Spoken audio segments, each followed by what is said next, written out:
ಕುಡತನಿ ಪ್ರದೇಶದ ಸುತ್ತಮುತ್ತ ನಡೆಯುತ್ತಿರುವ ಭೂಸ್ವಾಧೀನ ಪ್ರಕ್ರಿಯೆ ವಿರೋಧಿಸಿ ರೈತರು ಕಳೆದ 1337 ದಿನಗಳಿಂದ ಹೋರಾಟ ನಡೆಸುತ್ತಿದ್ದರೂ ಸರಕಾರಗಳು ಸ್ಪಂದಿಸುತ್ತಿಲ್ಲ ಎಂದು ಕರ್ನಾಟಕ ಪ್ರಾಂತ ರೈತ ಸಂಘದ ರಾಜ್ಯಾಧ್ಯಕ್ಷ ಯು ಬಸವರಾಜ್ ಆರೋಪಿಸಿದ್ದಾರೆ. ಆಗಸ್ಟ್ 6ರಂದು ಬೆಂಗಳೂರಿನ ಗಾಂಧಿ ಭವನದಲ್ಲಿ ಕುಡತನಿ ಪ್ರದೇಶದ ಭೂ ಸಂತ್ರಸ್ತರ ಹೋರಾಟ ಸಮಿತಿ, ಕರ್ನಾಟಕ ಪ್ರಾಂತ ರೈತ ಸಂಘ, ಸಿಐಟಿಯು, ದಲಿತ ಹಾಗೂ ಕನ್ನಡ ಪರ ಸಂಘಟನೆಗಳ ಆಶ್ರಯದಲ್ಲಿ ನಡೆದ ಸಭೆಯಲ್ಲಿ ಅವರು ಮಾತನಾಡಿದರು. ರೈತರ ಭೂಮಿಯನ್ನ ಸ್ವಾಧೀನಪಡಿಸಿಕೊಳ್ಳುವ ಪ್ರಕ್ರಿಯೆಯನ್ನ ಕೂಡಲೇ ಕೈಬಿಟ್ಟು ಸಂತ್ರಸ್ತರ ಬೇಡಿಕೆಗಳನ್ನು ಈಡೇರಿಸಬೇಕು. ಸರ್ಕಾರದ ವಿಳಂಬ ಧೋರಣೆ ಮುಂದುವರೆದರೆ ಹೋರಾಟವನ್ನ ಮತ್ತಷ್ಟು ತೀವ್ರಗೊಳಿಸಲಾಗುವುದು.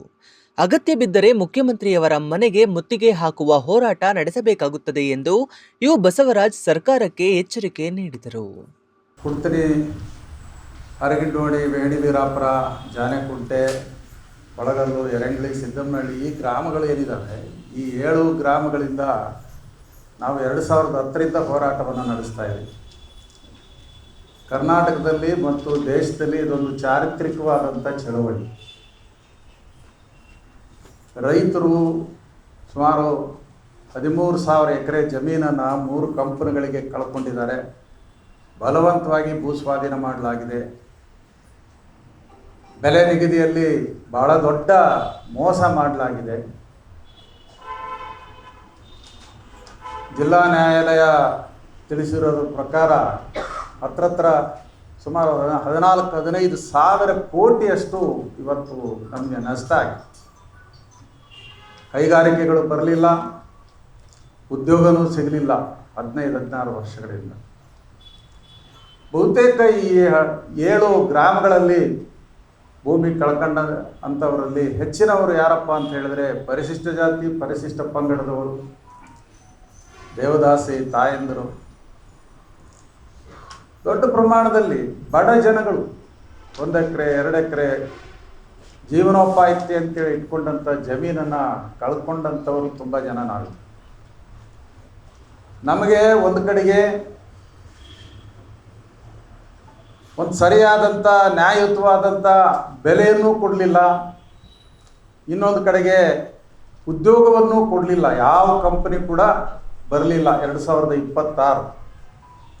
ಕೊನೆ ಪಕ್ಷ ಒಂದು ಫೆನ್ಸಿಂಗ್ ಹಾಕುವಂಥ ಕೆಲಸವನ್ನು ಕೂಡ, ಅಂದರೆ ಒಂದು ಕಾಂಪೌಂಡ್ ಹಾಕೊಳ್ಳುವಂಥ ಕೆಲಸವನ್ನು ಕೂಡ ಯಾವ ಕಂಪನಿ ಮಾಡಲಿಲ್ಲ. ಇದು ನಮ್ಮ ದುರ್ದೈವ.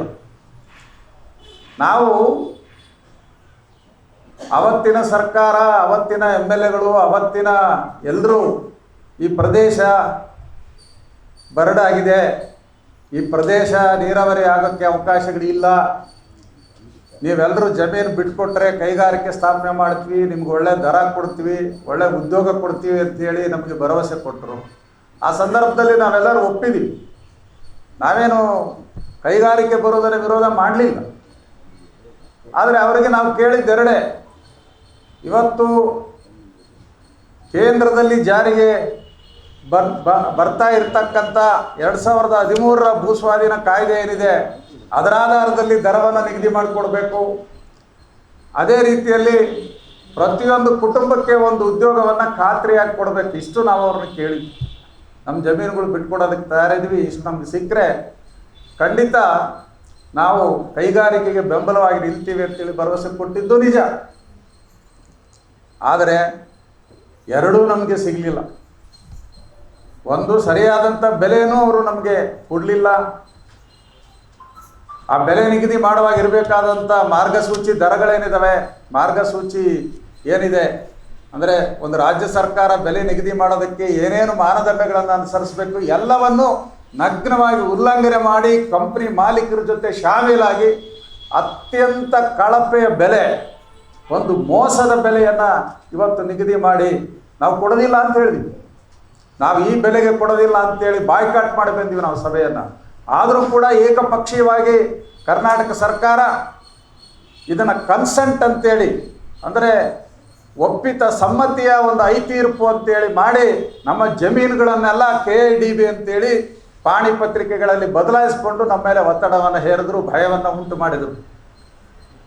ಗ್ರಾಮೀಣ ಪ್ರದೇಶದಲ್ಲಿ ಸಾಲ ಕೊಟ್ಟಂಥವರಿಗೆ ಕುಮ್ಮಕ್ಕು ಕೊಟ್ಟು ಕಂಪನಿಯವರು ರೈತರ ಮೇಲೆ ಎಬ್ಬಿಸಿ ಕುಂದ್ರಿಸಿದ್ರು. ಒಂದು ಕಡೆ ಭೂಮಿ ಹೆಸರಿನಲ್ಲಿಲ್ಲ, ಇನ್ನೊಂದು ಕಡೆ ಹಣ ತಗೊಳ್ಳಕ್ಕೆ ಇಷ್ಟ ಇಲ್ಲ. ಇಂಥ ಒಂದು ಸಂಕಷ್ಟವನ್ನು ಉಂಟು ಮಾಡಿ ನಮ್ಮ ಹತ್ರ ಬಲವಂತವಾಗಿ ಹಣ ತಗೊಳ್ಳುವಂಥ ಪರಿಸ್ಥಿತಿ ನಿರ್ಮಾಣ ಮಾಡಿದ್ರು. ಹಣ ತಗೊಳಕ್ಕೆ ಹೋದಾಗ ನಾವು ಕನ್ಸೆಂಟ್ ಅಂತೇಳಿ ಒಪ್ಪೋದಿಲ್ಲ, ನಮಗೆ ಬೇರೆ ರೀತಿಯಲ್ಲಿ ಮಾಡಿಕೊಡಿ ಅಂದರೆ ಅದನ್ನೂ ಮಾಡಿಕೊಡ್ಲಿಲ್ಲ, 6 ತಿಂಗಳಾದರೂ ಮಾಡಿಕೊಡ್ಲಿಲ್ಲ. ಸೊ ಈ ರೀತಿ ಏಕಪಕ್ಷೀಯವಾಗಿ ಸರ್ಕಾರ ನಮ್ಮ ಮೇಲೆ ದೌರ್ಜನ್ಯ ನಡೆಸಿ ಭೂಮಿಯನ್ನು ಬಲವಂತವಾಗಿ ಸ್ವಾಧೀನ ಮಾಡಿರ್ತಕ್ಕಂಥದ್ದು ನಾವು ನೋಡ್ತಾ ಇದ್ದೀವಿ. ಅದರಿಂದ ಅವತ್ತಿನಿಂದ ಇವತ್ತಿನವರೆಗೆ ನಾವು ಹೋರಾಟವನ್ನು ಮುನ್ನಡೆಸ್ತಾ ಇದ್ದೀವಿ. 2010ರಿಂದ ಕರ್ನಾಟಕದ ಚರಿತ್ರೆಯಲ್ಲಿ, ಭಾರತದ ಚರಿತ್ರೆಯಲ್ಲಿ ಇದೊಂದು ಬಹುದೀರ್ಘ ಕಾಲ ನಡೆದಿರ್ತಕ್ಕಂಥ ರೈತರ ಹೋರಾಟ ಅಂತೇಳಿ ಇವತ್ತು ದಾಖಲಾಗಬೇಕಾದಂಥ ಹೋರಾಟ ಇದೆ. ಸೊ ಆ ರೀತಿ ಹೋರಾಟವನ್ನು ನಡೆಸಿದ್ದೀವಿ. ಕಳೆದ 1337 ದಿನಗಳಿಂದ ನಿರಂತರವಾದಂಥ ಧರಣಿ ಸತ್ಯಾಗ್ರಹವನ್ನು ನಡೆಸ್ತಾ ಇದೆ. ಹಲವು ಸುತ್ತಿನ ಮಾತುಕತೆಗಳನ್ನು ಮುಖ್ಯಮಂತ್ರಿಗಳ ಜೊತೆಯಲ್ಲಿ ಮಾತಾಡಿದ್ದೀವಿ, ಯಡಿಯೂರಪ್ಪನವ್ರ ಜೊತೆ ಮಾತಾಡಿದ್ದೀವಿ, ಮುರುಗೇಶ್ ನಿರಾಣಿ ಅವ್ರ ಜೊತೆ ಮಾತಾಡಿದ್ದೀವಿ, ಶ್ರೀರಾಮುಲು ಅವರು ನೇತೃತ್ವ ವಹಿಸಿದಂಥ ಸಂದರ್ಭದಲ್ಲೂ ಮಾತಾಡಿದ್ದೀವಿ. ಅದು ಮಾತ್ರ ಅಲ್ಲ, ಸಿದ್ದರಾಮಯ್ಯನವರ ಹತ್ರನೂ ಕೂಡ 2 ಬಾರಿ ಮಾತುಕತೆ ಮಾಡಿದ್ದೀವಿ. ಮುಖ್ಯಮಂತ್ರಿಗಳೇ ನಮ್ಮ ಧರಣಿ ಸತ್ಯಾಗ್ರಹ ಸ್ಥಳಕ್ಕೆ ಬಂದು ನಿಮಗೆ ನ್ಯಾಯ ಕೊಡಿಸ್ತೀವಿ ಅಂತೇಳಿ ಭರವಸೆ ಕೊಟ್ಟಿದ್ದುಂಟು. ಈ ರೀತಿಯಲ್ಲಿ ಹೋರಾಟವನ್ನು ನಡೆಸ್ಕೊಂಡು ಬಂದಿದ್ದೀವಿ. ಎಲ್ಲ ರೀತಿಯ ಚಳುವಳಿಗಳನ್ನು ನಾವು ಮಾಡಿದ್ದೀವಿ. ರಸ್ತೆ ತಡೆ ಚಳವಳಿ ಮಾಡಿದ್ದೀವಿ, ಕೇಸ್ ಹಾಕಿಸ್ಕೊಂಡಿದ್ದೀವಿ, ಕೋರ್ಟ್ ಕಚೇರಿ ತಿರುಗಾಡಿದ್ದೀವಿ, ಪೊಲೀಸರ ಜೊತೆ ಸಂಘರ್ಷಕ್ಕೆ ನಿಂತಿದ್ದೀವಿ. ಏನು ಮಾಡಿದರೂ ಕೂಡ ಇವತ್ತು ಸರ್ಕಾರ ಅಲುಗಾಡ್ತಾ ಇಲ್ಲ ಅನ್ನುವಂಥ ಒಂದು ಸಂದರ್ಭದಲ್ಲಿ ಇದೀವಿ. ಆದ್ದರಿಂದ ಮುಂದಿನ ದಿನಗಳಲ್ಲಿ ಇದನ್ನು ಇನ್ನಷ್ಟು ದೃಢವಾದಂಥ ರೀತಿಯಲ್ಲಿ ಹೋರಾಟಕ್ಕೆ ತೆಗೆದುಕೊಂಡು ಹೋಗಬೇಕು. ನಮ್ಮ ವಿಚಾರ ಒಂದು ರಾಜ್ಯ ಮಟ್ಟಕ್ಕೆ ಗೊತ್ತಾಗಬೇಕು. ಬೆಂಗಳೂರಿನಲ್ಲಿ ಇದ್ಕೊಂಡು ನಾವು ವಿಚಾರವನ್ನು ರಾಜ್ಯ ಮಟ್ಟಕ್ಕೆ ಕೊಡಲಿಕ್ಕೆ ಸಾಧ್ಯ ಆಗಬೇಕು ಅಂತೇಳಿ ಈ ಸಮಾವೇಶವನ್ನು ನಾವು ಇಲ್ಲಿ ಕರೆದಿದ್ದೀವಿ.